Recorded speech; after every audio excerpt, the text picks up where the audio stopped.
మదనపల్లె జంట హత్యల కేసు తెలుగు రాష్ట్రాల్లోనే కాదు దేశవ్యాప్తంగా సంచలనం రేకెత్తించింది.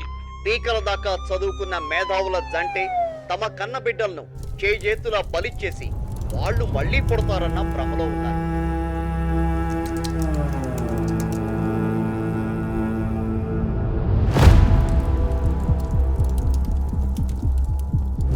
స్పిరిచువల్ గా ఎక్కడికో వెళ్ళిపోయారు. దేవుడు మళ్ళీ బతికిస్తాడు. అది ఎట్లాగే నేను అడగలేదు, వాళ్ళు చెప్పట్లేదు. మీరు మీకు ఇది సృష్టి రహస్యం అండి, ఇది మేము చెప్పలేమండి అంటున్నారు. ఇవన్నీ అతను నమ్మేటటువంటి వ్యక్తి కానీ కాదు. నా చేతులతో నేను చంపుకున్నాను. వాళ్ళ విల్లింగ్నెస్ ఉండడం వల్లనే మేబీ అది పూర్తిగా కూడా అయ్యి ఉండొచ్చు. విల్లింగ్నెస్ లేనప్పుడు వాళ్ళు ట్రై కూడా చేస్తారంటే బయటకు వెళ్ళడానికి కానీ ఎవరికైనా చెప్పడానికి కానీ. నాలోకి వచ్చేసి చేరినారు, నా చేత చంపించినారు, నేను రాక్షసిని అయిపోయినాను ఇప్పుడు అని బాధపడతాను. అసలు ఈ ఇన్సిడెంట్ జరిగిన సమయంలో నేను తిరుపతిలో జాబ్ చేస్తున్నాను. వేరే క్లయింట్ మీటింగ్ ఉండి ఆ క్లయింట్ మీటింగ్ ఫినిష్ చేసుకుని బయటికి రాగానే సడన్గా ఈ న్యూస్ వినాల్సి వచ్చింది నాకు. అస్సలు ఒక్కసారిగా మైండ్ బ్లాంక్ అయిపోయింది. ఏంటి ఈ సమాజంలో అసలు ఏం జరుగుతుంది?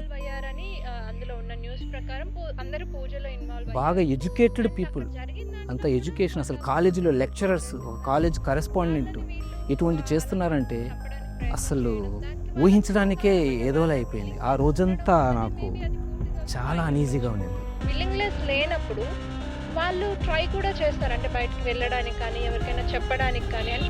కుటుంబంలో ఎవరో ఒకరికి గతంలో ఏమన్నా మానసిక సమస్యలు వచ్చి ఉండొచ్చని, దాని ప్రభావం ఇతర కుటుంబ సభ్యులపై పడి ఉండొచ్చని అంటున్నారు నిపుణులు. నా లైఫ్లో నేను విన్న ఘోరాతి ఘోరమైన ఇన్సిడెంట్స్లో ఇది ఒకటి.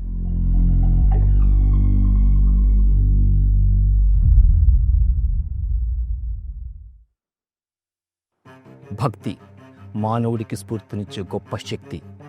అదే భక్తి మితిమీరినప్పుడు మూర్ఖత్వానికి దారితీసి తమ కుటుంబాన్నే బలి కోరిందని చెప్పడానికి నిలువెత్తు నిదర్శనం మదనపల్లె ఘటన. జనవరి 24, 2021 ఆ రోజు చిత్తూరు జిల్లా మదనపల్లె చరిత్రలో చెరగని మచ్చగా మిగిలిపోయింది. అలా ఎందుకు జరిగింది?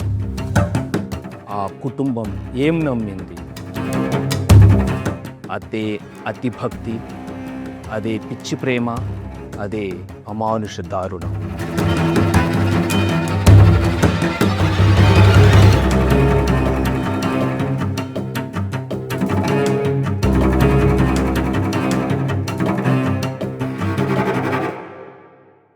పురుషోత్తమ నాయుడు మదనపల్లెలో మహిళా డిగ్రీ కాలేజీలో వైస్ ప్రిన్సిపాల్గా పనిచేస్తున్నాడు.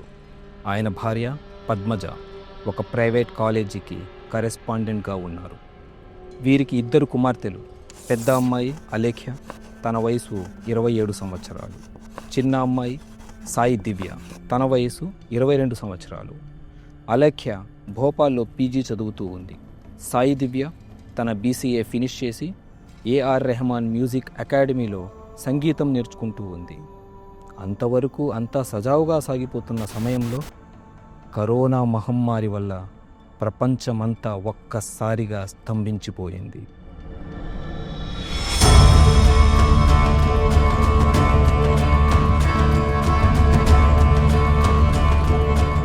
కరోనా లాక్డౌన్ కారణాల వల్ల ఇద్దరూ ఇంటికి రావాల్సి వచ్చింది.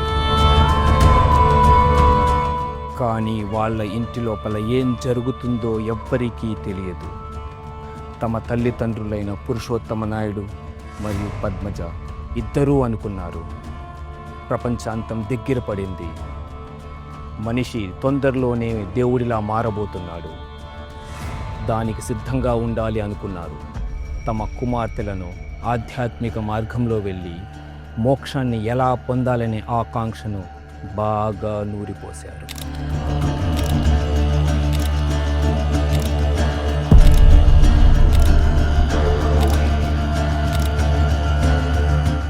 అలేఖ్య, సాయి దివ్య అమ్మా నాన్న చెప్పింది ధర్మమని నమ్మారు. వారిని తిరిగి ప్రశ్నించలేదు. చివరికి త్యాగానికి సిద్ధమయ్యారు. తల్లిదండ్రులు తమ పిల్లలకు చిన్న దెబ్బ తగిలితే విలవిలలాడిపోతారు. కానీ వీళ్ళు అతీత శక్తుల మత్తులో తమ పిల్లలను పాశాచికంగా హతమార్చారు. జరిగిన విషయాన్ని పురుషోత్తమ నాయుడు తనతో పాటు పనిచేస్తున్న కొలిక్కి ఫోన్ చేసి మోక్ష మార్గంలో భాగంగా తాము చేస్తున్న తమ కుమార్తెల బలి గురించి గర్వంగా వివరించి చెప్పారు. అది విన్న అతను నివ్వెరపోయాడు.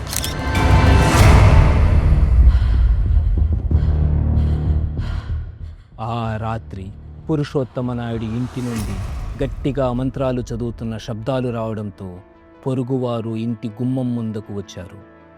ఎంత బాధినా ఎవ్వరూ తలుపు తీయలేదు. చివరకు పోలీసులకు సమాచారం అందించారు. పోలీసులు లోపల అడుగు పెట్టగానే అక్కడ అలేఖ్య, సాయి దివ్యల దేహాలు ఎర్రని వస్త్రంతో కప్పబడి ఉన్నాయి.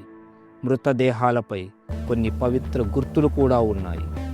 ఆ మృతదేహాలను చూసిన పోలీసులు ఆశ్చర్యపోయారు. ఒక్క మాట కూడా మాట్లాడలేకపోయారు.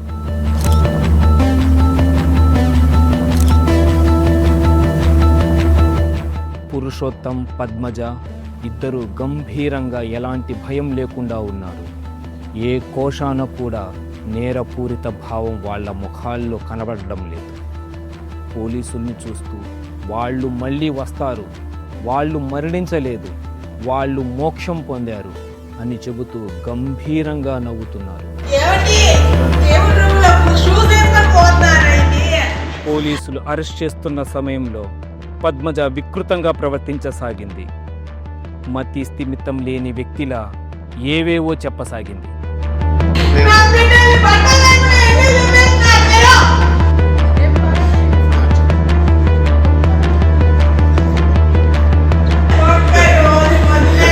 మీ పాదాలకంతా నమస్కారం చేస్తాను. ఒకరోజు ఏం ఏం చేద్దాం, అదే ఒకరోజు ఆగుతాను, ఏం చేస్తాను ఆగుతాను.